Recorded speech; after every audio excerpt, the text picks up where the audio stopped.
Hello everyone and welcome to this evening's online event. My name is Elvin Box, and I am privileged to be the chair of London Constructing Excellence. So we are delighted that you've been able to join us this evening for a talk that focuses on a toolkit that enables housing associations to implement BIM. This project was client-led and client-run and involved over 68 participants, including staff from 20 different housing associations across the country. The toolkit produced was downloaded over 400 times, and a community of 180 people have joined BIM for Housing Associations Forum to discuss how to get the very best use from it. The four takeaways from this evening's presentations are: why the project was initiated, secondly, how the project was undertaken, thirdly, what they have learned from taking a client-first approach, and number four, what BIM for Housing Associations will be doing next. The talk will commence in the next few minutes with your questions being answered from no later than 6:45 p.m. and our session wrapping at 7 p.m. Please note that our hashtag tonight is hashtag LCEC BIM numeral 4HAS. Two key points to raise before we start the presentation. One, as you're aware, for presentation purposes, you have all been muted. Please would you be kind enough to turn off your cameras. As is the norm for our online events, please use the chat facility throughout the presentation for your questions, which will be very, very gratefully received. If you wish people to know you are the author of a question, please ensure your name appears on the question. Thank you very much indeed. Number two, please be aware that this evening's session is being recorded and will be available on our YouTube channel in 2 days' time. Now, our two guest speakers this evening are Gary Bellinger, Assistant Director of Property Services, A2 Dominion, with extensive experience across a wide scope of asset management disciplines and property development. Gary is leading on digital transformation across the full asset management lifecycle at A2 Dominion and keen to establish the use of BIM for existing buildings within housing association portfolios. Varun Soni, Associate Head of BIM for Calfordseaden and Vice Chair of BIM for Housing Associations. Throughout Varun's academic and professional career, he has built a solid grounding in architecture, design, construction, and the implementation and use of BIM for design and construction projects. A member of the UK BIM Alliance executive team, Varun is proactive in his approach to promoting BIM as an effective and efficient way of working in the industry. Ladies and gentlemen, London Constructing Excellence are delighted to have such a knowledgeable specialists, I should say, for your edification and entertainment this evening. So without further ado, it gives me immense pleasure to introduce Gary Balanga and Varun Soni. Thank you, guys. Thanks, Elvin. That is probably the best introduction I've ever had and I'm ever likely to get. So I think we both really appreciate the energy that you put into that. As Elvin said, my name's Gary Bellenger. I work for A2 Dominion. Today, though, I am here in the capacity as Vice Chair, or one of the Vice Chairs of BIM4HAs, and I'm joined by Varun Soni, who's the other Vice Chair. We were originally going to be joined by Jack Ostrowski, who's our Chair, but unfortunately he has been called away on other business, so Varun and I will be holding the fort tonight. Firstly, I think thank you very much for inviting us to speak today. It's great to be able to reach out and talk to the calibre of people that I'm sure we've got in the room today. We're going to talk a bit about the BIM4HAs group, just to provide a bit of background, and then really talk about the toolkit that we've created. We're going to share a bit about why we felt that toolkit was needed, how we went about developing that, what the actual toolkit is itself, the benefits that we're going to derive, and as well as those next steps. So as a bit of background, BIM4HAs is part of the UK BIM Alliance. I'm sure attendees are familiar with the UK BIM Alliance, but they're in place to improve the uptake of BIM across a number of industries and to effectively try and make BIM much more of a business as usual part of industry, and seek to use BIM to transform and future-proof the way that various different industries work. BIM4HAs itself was formed in about 2018, and as Elvin has said, has had the participation of more than 20 housing associations, and we've benefited from contributions from more than 70 individuals now, from housing associations, but also from other related industries. So, for example, Varun is here, doesn't work for a housing association, but is a specialist consultant who works with a number of housing associations. Varun, can you do the next slide, please? So starting with the sort of the first of the takeaways, why did BIM for housing associations form? What are we here for? I think it's fair to say that we've learned from the group and from talking to our members that the take-up of BIM within our sector has been very, very slow. There are very few projects within our sector that use BIM for the development of our new properties. And where they do use BIM, we've found that these tend to be pilots rather than the business as usual and just the way we do things around here. So those pilots are either there because organisations are dipping their toe in the water, or in some cases because there's another driver that a partner they're working with requires BIM to be delivered. But the key is that it's not our business as usual, and it's not just the way we do things. Further, where BIM has been implemented and in those pilots, BIM has been used, or BIM and the information that's been developed has not been used, or has very seldom been used in the management and the life cycle of the building after it's occupied and in use. So what we find is that BIM is effectively used through the design and the construction phase, but then the benefit of that information and the richness of the data and information isn't necessarily then embedded into the way that we work going forward. Obviously, when Grenfell happened, housing associations, like all other complex and tall building owners, had to go about finding information about their buildings very quickly and provide that to try and provide some assurance to customers and indeed to our regulators. We had to go about and find what buildings had cladding and where they had cladding, what type of cladding was that, and indeed what was some of the detailing around that cladding. And to be clear, that's information that we just haven't really had to retrieve and find in any sort of scale before. What our members told us is that when they had to go about finding that information, that it really wasn't that easy for them, and that the data wasn't easily available, and it wasn't available in a consistent format and in a consistent way. To be clear, much of the data was there, and most people were able to find and locate that information.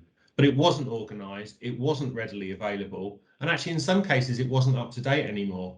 Things had changed since the records that they had were held and weren't reflected in the data that they pulled out. So this in part was a catalyst for BIM for housing associations to be formed. Meeting the requirements of the building safety case and the golden thread will perhaps be one of the biggest shifts in how we operate as a sector for a generation.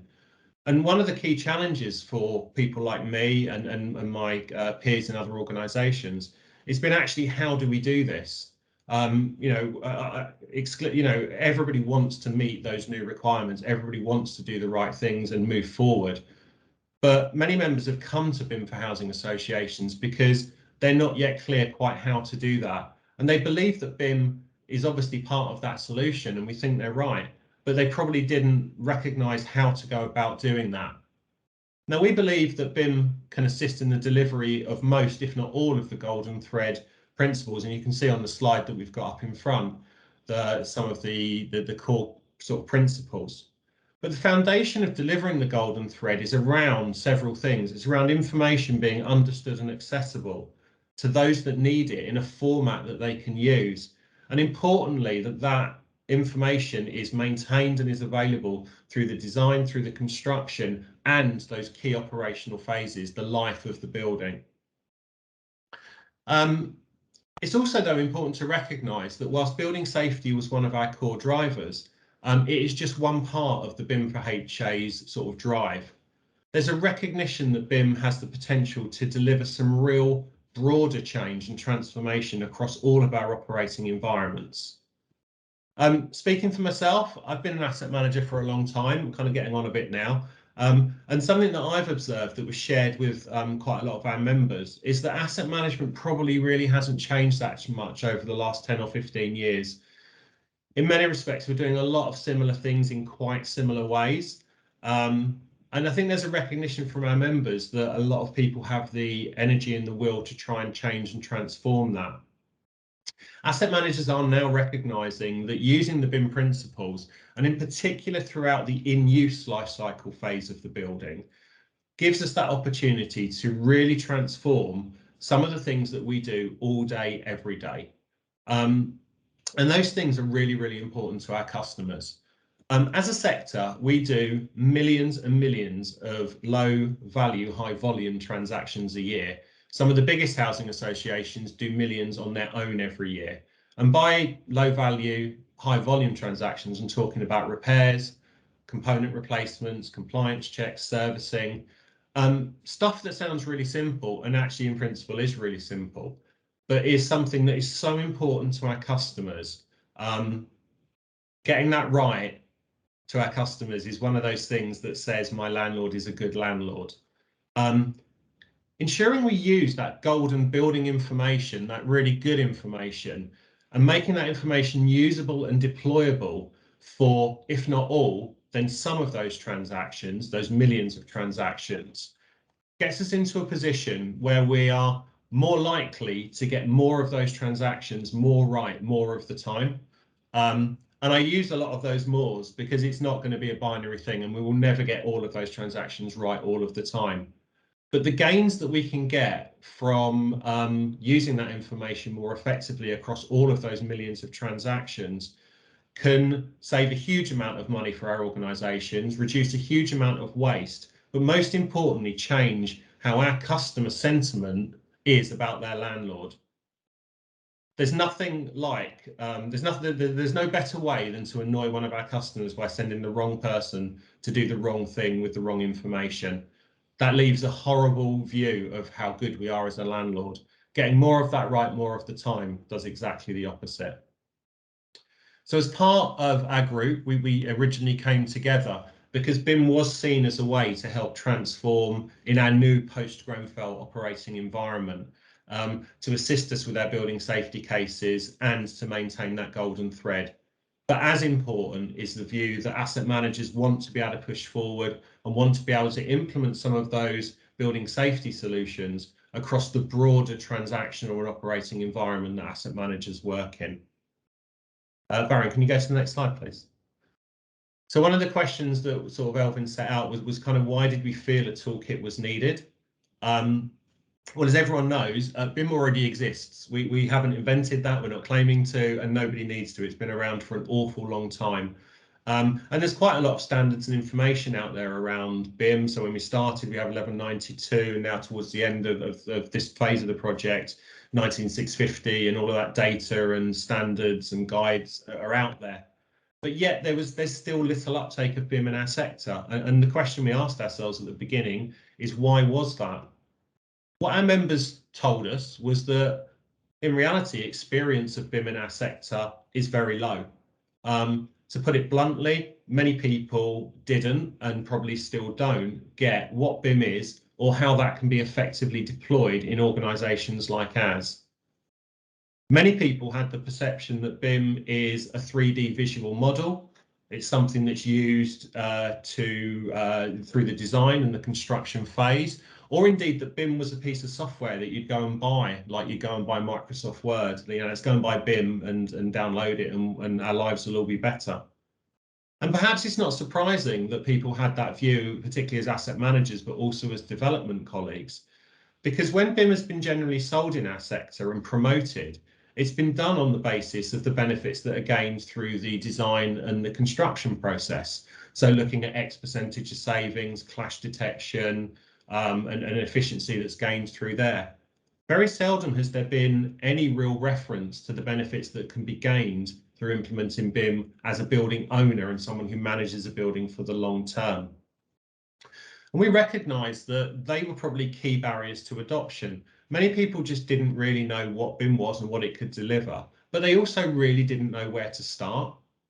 So the standards that I referred to earlier, 19650, etc., they provide a kind of a good framework or an outline. But if as an asset manager or a development colleague, I read one of those documents or read those documents, it's not something that I read for me and something that is directly usable by housing associations. It's not something that I can deploy directly into contracts or just make a difference. We found that what was out there wasn't really helping in getting people to know where to start. I think also when we talk about the promotion of the benefits of BIM and new build, as asset managers, that's quite a good way to kind of turn us off a little bit. New development is kind of viewed as a little bit of a drop in a bucket for us. And to put that into context, you know, we are developers as housing associations, of course, but for the most part, we are landlords and property managers. And to put that into a bit more context, if we started today in our sector building every single building with the benefit of BIM, which of course we're not at that position, but let's pretend that we are and we did. And if we continue to develop at the same rate we've developed at for the last few years, it would take something like 60 years to have as many buildings in our portfolios built with the benefit of BIM as we already have that were built without BIM at all. As such, we found that the role of BIM in our existing buildings was very, very important.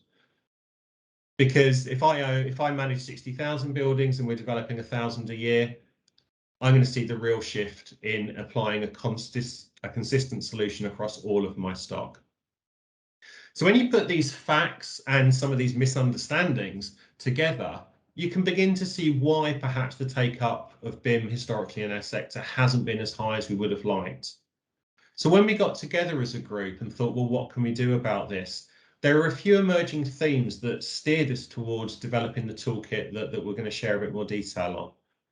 Firstly, members felt that we needed to make it easier to understand actually what BIM is and what it can do, particularly in our sector.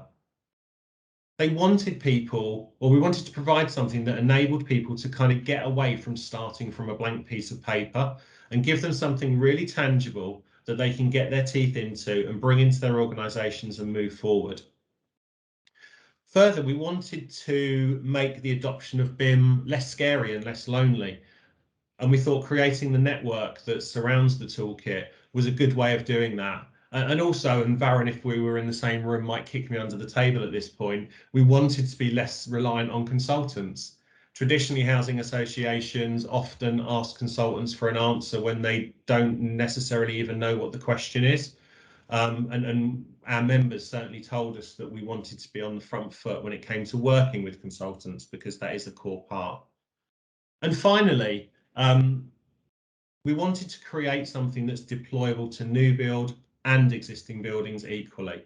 Now, it doesn't mean that it's exactly the same solution, but it does mean that the investment and the work that goes into implementing a BIM solution has a far greater yield across all of our portfolios. Now, we recognise that we probably couldn't create a BIM in a box. You know, it's not an IKEA piece of furniture where, you know, you buy a box full of parts with a very clear instruction manual, you assemble it exactly the way that it says in the instructions, and bang, you're finished, you can walk away from it, you have your BIM. The reality is BIM is not like that, and our sector is not like that. So we developed our toolkit idea around a bit more of maybe what you could call a starter kit, something that people could build from, took away that blank piece of paper, and gave people some real content that importantly was designed by people like them for people like them. So the last bit that I'm just going to cover is just a little bit, I guess, about how we developed that toolkit. We've already said that there was a collaboration of more than 20 housing associations across the sector. I'm sure you guys can imagine that getting that many organisations together to work together is not that easy. Interestingly, much of getting that group together was done organically. So through reaching out to like-minded people and kind of sweating our existing networks and our groups and working with people who had a real desire to try and move forward with this. We've ended up on the group, and it's been a real benefit to the development of the toolkit, with the people with a wide range of skills and backgrounds.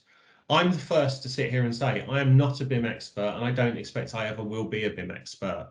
But what I am is an experienced asset manager who sees how BIM can be deployed to make a difference to my business and to my customers. There's a range of people that have developed the toolkit that have a range of different skills. People like Varun, who are very much leaders in the BIM sector, architects, surveyors, development people, QSs, M&E experts. We've had a huge range of people participate, and that's been one of the strengths of the development of the toolkit. One of the principles that we, sorry, actually, before I say that, the key thing was, though, that everybody who participated had a will to change and recognized there was an opportunity to do something different, and kind of got on board with that journey and was happy to have difficult and challenging conversations along the way. Excuse me.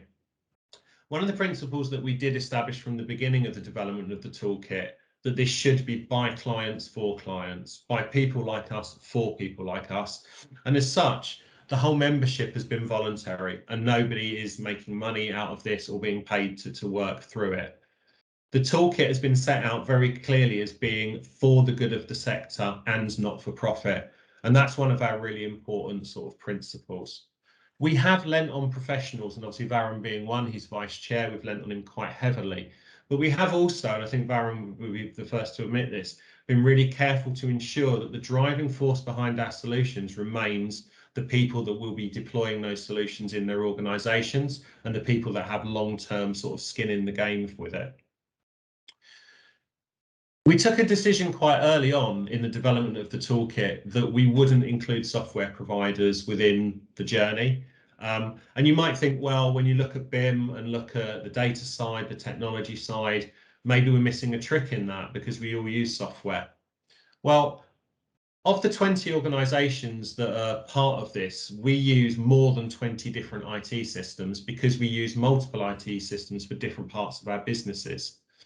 We recognised that if we were to start going down the route of engaging any particular supplier or a small group of supplier, we'd be locking out some of our colleagues and peers in other organisations from this project. And that was something we didn't want to do. We wanted to develop, and indeed committed to develop, solutions that are system agnostic. Changing IT systems in housing associations, as I'm sure in any other business, is horrendous, it's ridiculously expensive, and it's very difficult. By making our solutions system agnostic, we're more likely for people to be able to marry it into their own systems. So another thing that we've done during the development and the development of the piece is we've engaged with many other groups and organisations where they've been a stakeholder in what we're doing, we're a stakeholder in what they're doing, where we can learn from them, where we can use content that's already out there. So people like HACT, people like the NHF, the National Housing Federation, BRAC, obviously the UK BIM Alliance. We've been kind of involved indirectly with people like the MHCLG, who are now the DLUHC, and also the Golden Thread Initiative, which is a really good separate cross-sector project to look at how you deliver the golden thread. So we've very much included a lot of other work that's going on at the same time and not worked in a silo. That's been really important in how we've developed. So, you know, we set out at the very beginning the components that we wanted from the toolkit, and Varun will talk a little bit about these, and quite simply looked at the talent that we had in the group and divided those tasks amongst the group, but tried to play all the right players in the right position on the field. So playing people to their strengths, but also ensuring that asset managers, development managers in housing associations were right at the forefront. We had to recognise that perfection can be the enemy of good.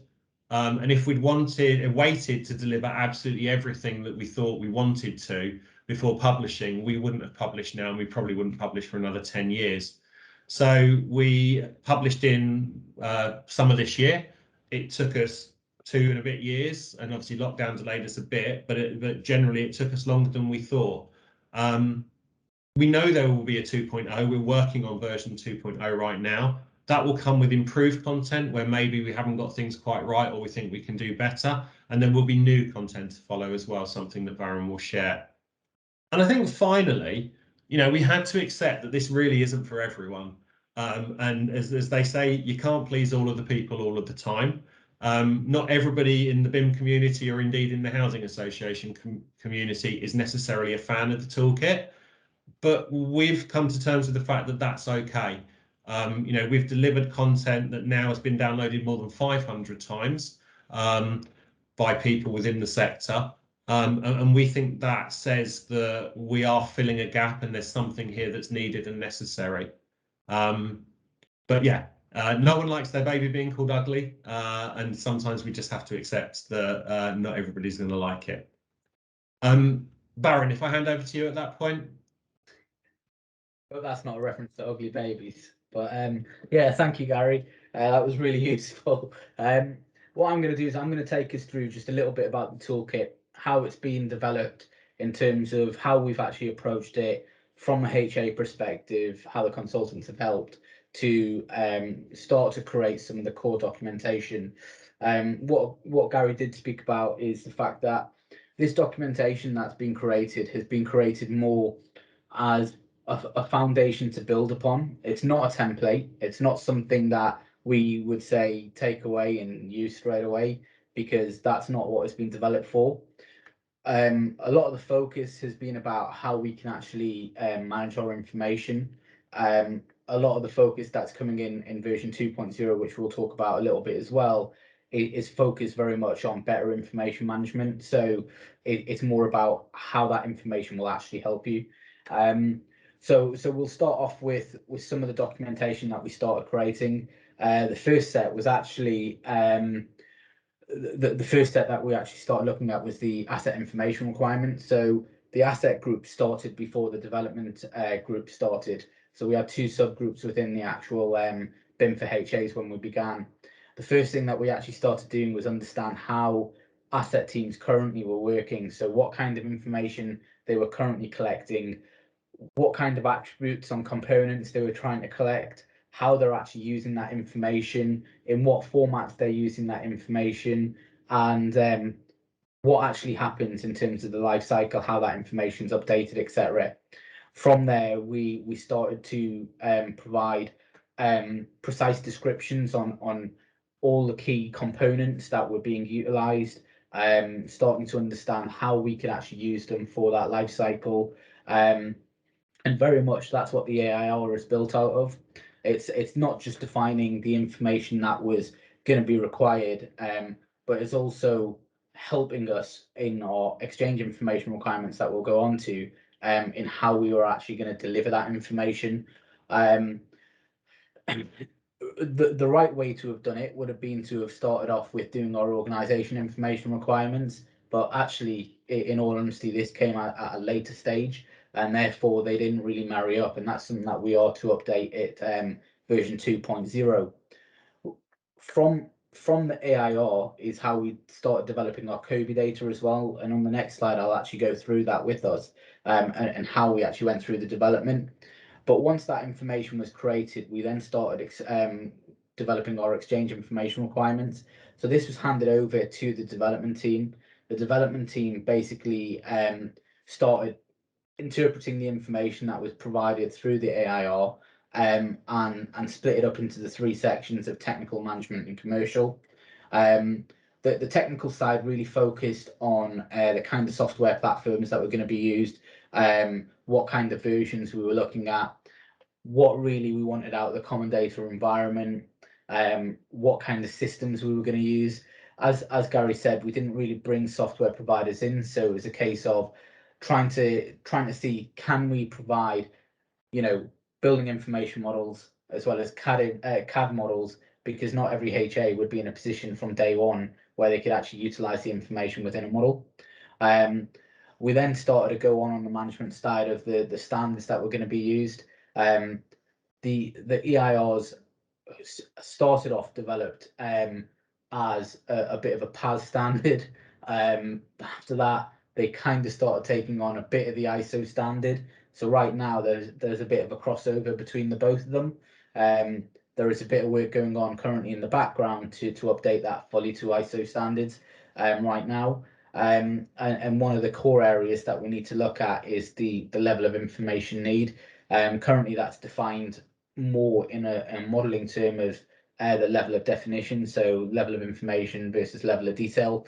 So this is the sort of things that are starting to be put up on.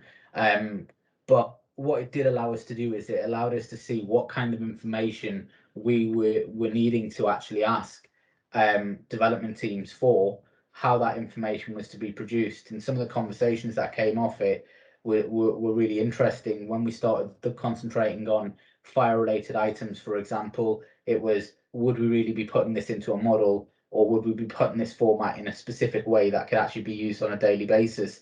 So all this information allowed for really interesting conversations. And I think, you know, Gary would vouch, a meeting that would usually be an hour long would end up being 2 hours long, because there's such a debate about how every other person would do it. But that was really helpful for how we developed this information. The last part really was us looking at the commercial side. So what are we actually getting in terms of our information exchanges? When are we actually getting our information exchanges? And then what were the deliverables that came out of that? And that's really what formed the exchange information requirements. As I said, there is still work being done, and we never thought that the documents that we've done were going to ever be a hard stop. We always knew that they had to be developed, and one of the most important parts was that this would be an iterative process that would continue to develop. We then started looking at one of the biggest documents that we looked at, I suppose, and it took about 8 months for us to go through this. On the Kobe side was how we actually utilize Kobe. Now, Gary alluded that we had many HAs involved. We also had many consultants involved, and every housing association uses information differently. So when we were trying to provide an example of Kobe, it had to work for people to understand. Now, when we start thinking about Kobe, we know it's an international standard, and we know it's all about the information exchange process. What was really important about here was how we were able to dictate information and how we were able to create a standardized format for information to be handed over. Some of the process that we went through is we actually did a gap analysis on every single housing association.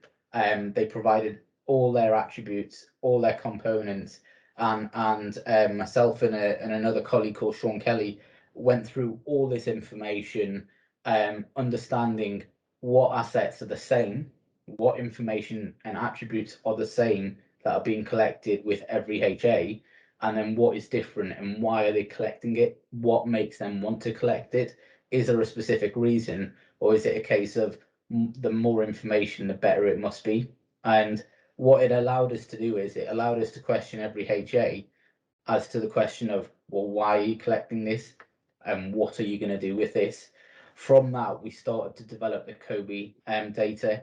So you'll find within the toolkit, the Kobe data, I think on the toolkit one, has been developed to have, I think it's about 298 types and components.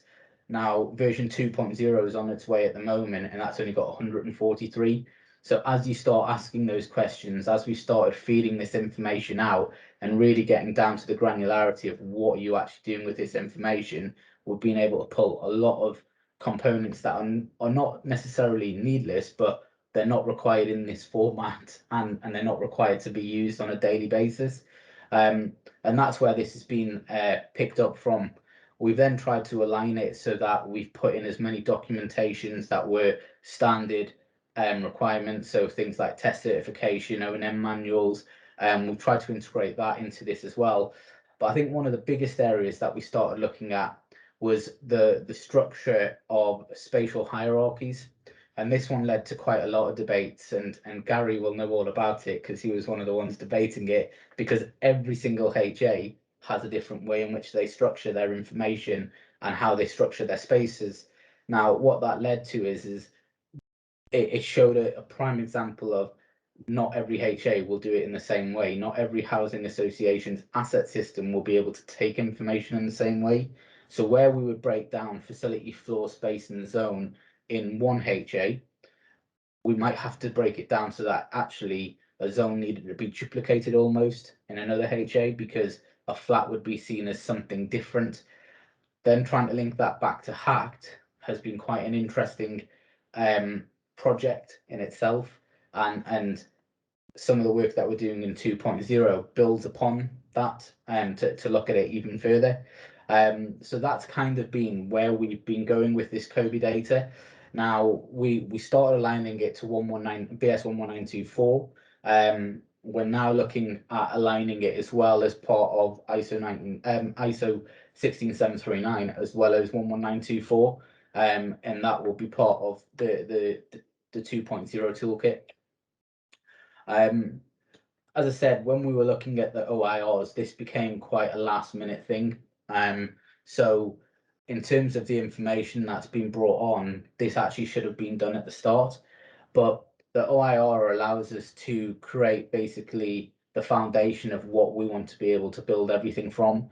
It basically broke down all the information that we would need. So why we're actually doing this, what information did we actually want, who's going to be responsible for undertaking that information.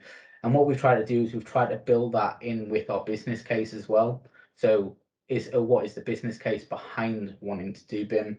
As Gary spoke about before, there was a big push on the golden thread and building safety bill, but there's so many other things that we can actually take out of having better information management. We can start thinking about how we're actually going to hit net carbon zero, how we're going to measure the performance of our buildings. But in order to do that, we need to have good information that we can regularly and consistency be able to analyze. Otherwise, we're not going to be able to take it any further. So that's what the OIR is starting to build upon. As I said, the asset information requirements, they basically broke down what information we required, how we required it, and in what formats we required it. And then that led over to what would be the asset information model. Now, the asset information model hasn't been something that we've really developed as such, but it is something we are looking at developing. And this sort of area is starting to look at how is it the single source of truth, what is it that we need to have in terms of information for compliance.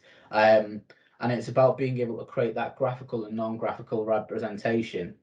Now, Gary's working on a project at the moment which integrates a lot of this information into it, and I'm sure he will at the end of the presentation talk a little bit about it.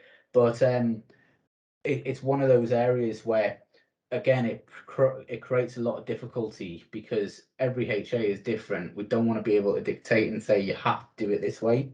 So what we're trying to do is we're trying to lay down the foundation to say, and this is what you can achieve if you're to use these sort of tools. So that's really where we are. And it's about also looking at how this can be created from existing asset and information systems that we already have. So where we start thinking about the likes of Keystone, the likes of Northgate, how we're actually utilizing them, how we're actually able to build upon the information they're already providing for us to start building our asset information models. And it's not just solely based on 3D models. The information model for us is so much more. So, as I said, we have got a 2.0 that we are looking at. This is going to be released in the new year. And one of the biggest parts of work that we're doing at the moment is actually trying to align us completely with 19650. We've been getting a lot of help from the Alliance. Thank you, Sarah Davidson and David Church, because I can see you both on the call. But I do really appreciate all the help you've been given with that. And their feedback's been paramount to us being able to update all this information. What we're also doing is we're developing a new set of PIRs, so project information requirements, and we're also building upon that asset information model as well, which is really important. All this will be part of how we start developing our data standards, and that's one of the things that Gary, I'll pull back in the next slide to talk a little bit about, because it's an absolutely amazing project, but it's also going to be one of the biggest headaches I think Gary will have for a long time. And it is one of those pieces of work where I think if we get that right, it helps to build upon better information in so many different ways. And And I think one of the biggest areas when we start thinking about this is it's how are we actually going to utilize the toolkit for the next part of the sector. So once version 2.0 comes out, once we've actually created our PIRs, we've updated our EIRs, updated the AIRs and the OIRs, and aligned them completely to 19650, the next part is going to be the question of, well, what do we do next? And the way BIM4HAs is, it's not just going to stop. We want to continue to develop, and we want to continue to pull that in. And that's kind of where we start thinking about, well, what are the next parts that we're going to do? So one of the things I would say is if you are interested in getting involved, you know, I would say sign up to the NHF, download the toolkit, also sign up to the Microsoft Teams chat. Sue posts a lot of information in there. I'm terrible for posting things in Teams, so I'll never say I do, but Sue is very good at keeping people informed. What that does is we are going to have a series of onboarding workshops, which are going to look at how the toolkit's currently being utilized, what is it that people would find helpful for us to change so that we can start updating this information, but also what else needs to be picked up. As Gary alluded to quite early on, you know, a lot of the information that's been produced has been from HA saying, we need this information, how do we get this information, instead of relying on consultants like myself to provide this information from day one. And it makes complete sense. Even if they are to rely on people like ourselves, they, as clients, you need to understand what we're actually doing. And that becomes quite an important challenge. So really it's understanding, what do you need next? What's the next part that you're going to be looking at? Also, and I'll let Gary take over this part, we are developing a data dictionary and asset information model. So I will let him talk a little bit about that before he hands over about the Golden Thread Initiative. Thanks, Varun. I'll be very quick, just on the basis that we're nearly at time. So yeah, I mean, the housing asset data dictionary is something that we're doing as part of the 2.0, and it's something we're just starting now. And in essence, in the original toolkit, which everyone can download, we have the COBE spreadsheet, we have the database, but what we don't have is that next level of information, the granularity of what do we actually want to know about some of those particular components, and in particular, obviously, building safety and fire safety being a key hot topic. So what we are looking to do is do a collaborative piece of work with, again, a number of housing associations, and we're lucky that a number have already committed to support this part of the project, working with some data experts as well, and importantly, working with some subject matter experts from the various different fields. So essentially creating a template of information that will be required for particular components. So if you're looking at a door set, what are the things that housing associations want to know about that door set? And importantly, what don't we want to know? Because you can pull as much information as you like, but how useful is that going to be when it comes to doing our day-to-day business, when it comes to demonstrating the golden thread, when it comes to demonstrating building safety? So it's a big project. There's an awful lot of work to be done. It's probably going to take 18 months from where we are now, but it is very much part of our next phase of the BIM4HAs journey, and particularly the journey of the toolkit. Thanks, Gary.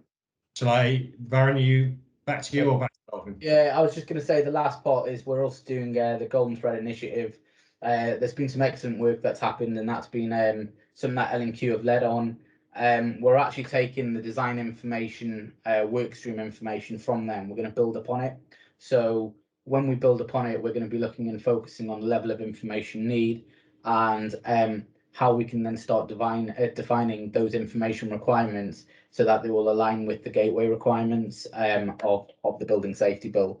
So that is a really exciting project that we're working on as well. That is going to kick off probably around about January.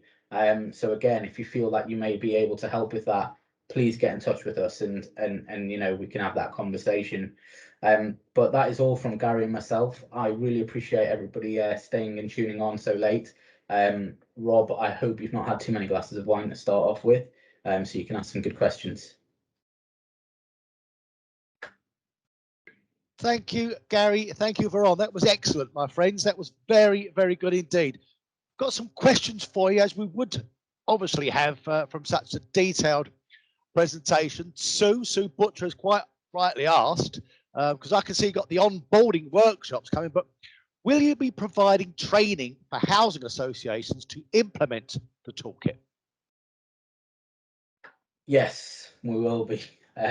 And I think Sue knows that answer, but yeah, it's a good question to ask. Yeah, we will be providing it. And the onboarding, what the onboarding workshops allows us to do is it allows us to understand how the toolkit's currently being used and where we will actually need to develop our training for housing associations to use it correctly. So I would urge any HA that's listening to actually get involved in those. Excellent. Good man. Good man. A question from David Churcher. Good to know you're around, David. Question for Gary and Varun is, do you think the BIM for Housing Associations approach to this topic provides a blueprint for other sector groups to develop their own BIM toolkits? Good question. Yeah, I think it absolutely does, Elvin.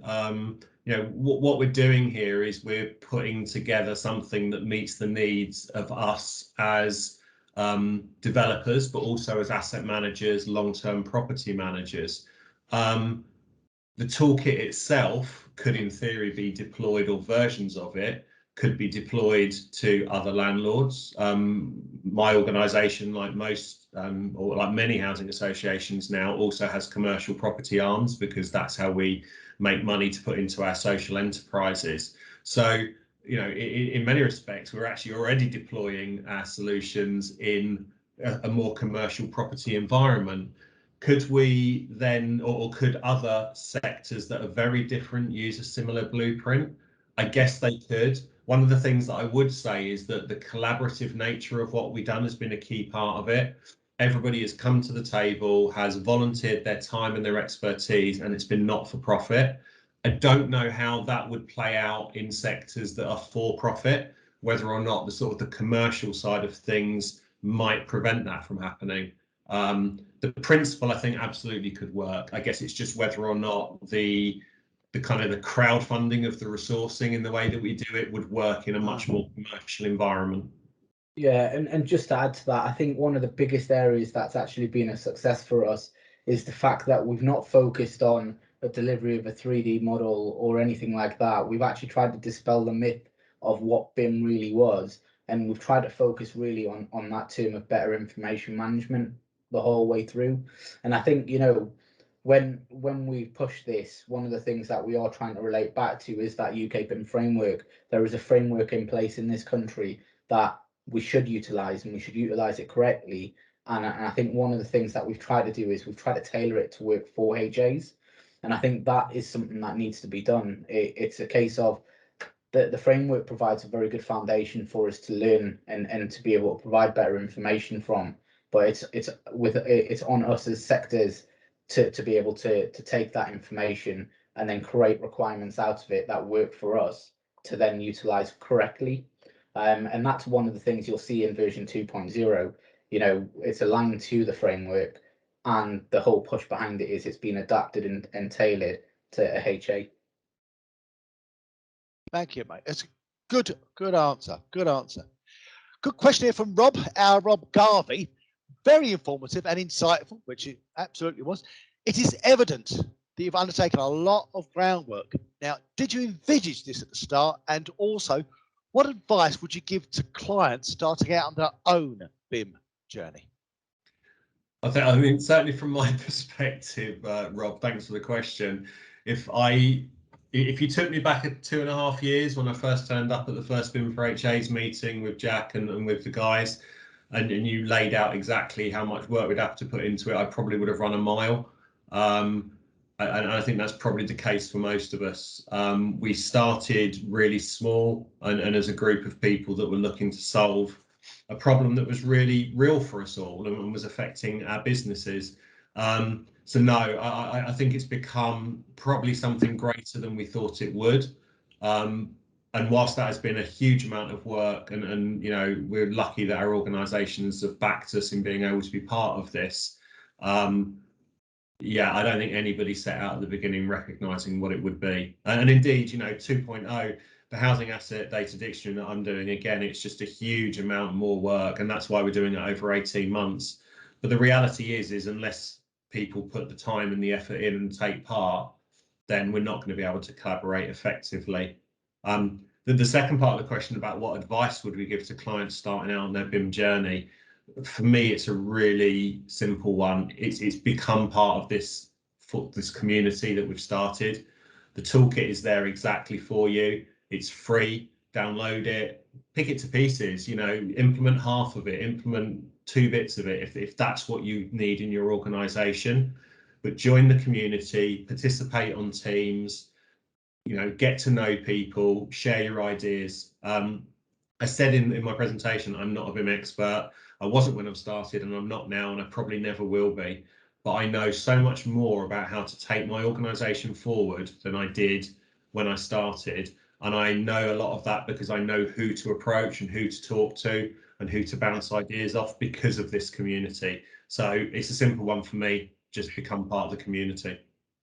Yeah, it's a collaborative journey. Just remember that. Don't be afraid to ask questions. And if you if you do join BIM4HA, we are there to help as much as we can. And I think one of the biggest things about BIM4HA, that community, is that we've been able to share how we're actually doing things right now.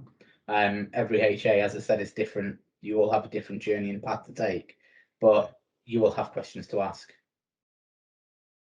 Very good indeed. I like that. So, question from Sue, which is a really good question. Actually, people would love to know the answers. Has the toolkit been received well by those developing the new building safety regulations? And have you had any positive feedback from government at all? Good question. Gary, do you want to take this one, or? No, you go for it, mate. Yeah, I mean, so as part of the, Jack and myself are working as with BRAC, and we sit on the golden thread with the Building Regulation Advisory Committee. It has been received quite well. We know that there needs to be changes, and we've been fortunate enough that we've had experts like David Churcher, like Sarah Davidson, helping us with the version 2.0 to update it. And that allows us to then create what has been a great start into an even better toolkit. The feedback has been really, really well received so far. We've had a lot of feedback, just with people saying it's a great start, and with people focusing on things like the business case, being able to understand what they actually need to do to start implementing it within a housing association. It's where do they start? The toolkit allows them to understand where the journey begins. And I think that's been one of the biggest feedbacks that I've certainly been receiving from a lot of clients that have been downloading it, and a lot of peers that have been downloading it. So it's been really good to see that. We are hoping to do case studies in the near future, to see how people are actually utilising this information and where it's taken them. So if it is something that you have downloaded, please let us know, because we would love to have feedback and then even start developing case studies on it. Good stuff. Good, well, mate. Good answer and good questions as well. So very good stuff. Ian Rains, thank you very much. Ian has asked the question: where do you see housing associations using this toolkit on smaller type contracts with smaller SMEs? For instance, what size of contract do you see the toolkit being implemented on? Yeah, I mean, from my perspective, I think the theory is that size doesn't matter, and that if organisations implement the principles of this toolkit, then that should be transferable broadly to any build contract, and indeed any asset management contract. I guess it will be, the volume will be turned down for the smaller contracts, because generally those smaller contracts will be more specific. You may be looking at a much smaller range of data sets. and being in a position where you perhaps don't need to implement, if you like, the whole piece. I think the practicality is there might be a challenge for some contractors. We're not yet at a stage where we've been able to test that out. Most of the supply chain that we're using has indicated some real positivity around what we're trying to achieve, but we haven't really worked with a lot of very small supply chain yet. I don't know, Varun, if you've got a different view? No, I mean, what I would say is one of the biggest approaches that we've tried to take is been focusing not on the modelling but on the information. Now, on any project that we have and any HA we work with, consistency of information is going to be key. So how we capture that information may change from size of project to size of project, but consistency in any organisation will lead to productivity. And therefore we would always say better information management would be required on every project, because you want to have that consistent approach. Yeah, and just to pick up a point that Sue's kindly put in the chat, that in terms of, that was small supply chain, in terms of talking about smaller HAs, very much this is, the development and the work that's gone into it is for their benefit. It's recognizing that organizations like my organization can give me a bit of time to do this work, whereas in a smaller organization with a much smaller resource, that's less likely. So, very much from the outset, our design was any organisation of any scale can be the client implementing this. Good stuff, Joe. Yeah, because it's. I think that the point you're making there, it's to do with the data. Any project needs good data, which is a really good point. Well made. Wow. Richard Saxon, thank you so much, Richard. It says here 19650 requires a set of client requirements and procedures to be prepared before any project launches. The upfront investment then can be reused on each further project or asset. The investment needed would be a barrier to some. Would you agree? Good question. Good question. It's a difficult one, because it depends what that organization views as important. Where we start talking about investment, one of the things that we focused on, as I said in the toolkit, is about having that core information requirement. A lot of projects, a lot of organizations will start with employer requirements, setting out what they actually want to utilize and what they want to be provided to them so they can utilize it on the asset side. All we're looking at doing, and all that you need as a basis, is to start thinking about your information requirements and what information you want to start to capture. In terms of the investment that takes, that can be built upon. It doesn't have to all be done in one go, and that's one of the things we've learned in this HA. The HAs we've got working have been huge, and we've also had small HAs. If we could showcase some of the smaller HAs that are utilizing this on a daily basis, the investment hasn't actually been that significant, but the information that they've got out of it has led them to start saving money in how they manage their assets. As I said, it's very much on what an organisation sees as important, and that will determine whether they see this as too big of an investment. Good answer, mate. Good answer. Very good stuff all round, everybody. We're drawing to a close, but before the two boys leave us, just want to run through some stuff with you while you're online, as it were. So thank you all for your excellent questions. They're extremely gratefully been received. Thank you so much. A couple of things before we go. 4 very important notices to tell you about my friends, and this is it. 1, our next event is our annual wine tasting event, scheduled for Tuesday, the 7th of December at the UK HQ of Bentley Systems, 20 Greychurch Street, starting at 6 p.m. Full details to be released next week. Number 2, we are delighted to announce our London Constructing Excellence return to live networking events. We are opening a London Build on Wednesday, the 17th of November at 9:45. Please see our website for more details. 3. London Construction Experts are delighted to announce we are supporting partner for Bentley Systems Going Digital Awards in Infrastructure, scheduled for the 1st and 2nd of December. Again, please see our website for full details. And number 4, please would you be willing to respond to Anna Kelly's email on feedback from this evening's event. We do everything we can to use your comments to continually improve our product and service to meet your needs. We shall be immensely grateful if you would provide this feedback for us, please. Many thanks in advance. So to round up, huge and incredibly grateful thanks to the hard working London Construction Excellence Management team, the largesse and wizardry of the team at SIAD who co-produced this evening's event, and many thanks once again to our wonderful guest speakers. Gary, Varun, have you had a good time, my friends? Yeah, it's been great. Really enjoyed it. Thank you very much again for having us, Elvin. Yeah, no, thank you. God, sorry, Varun. Say it again, mate. Say it again. Look forward to the wine and cheese event. Absolutely. Thank you so much for your input, guys. Very grateful to see. Been a wonderful evening. And good night, everyone. Stay safe and look forward to networking with you all again at London Build and, of course, our annual wine tasting event. Thank you, everybody, and good night.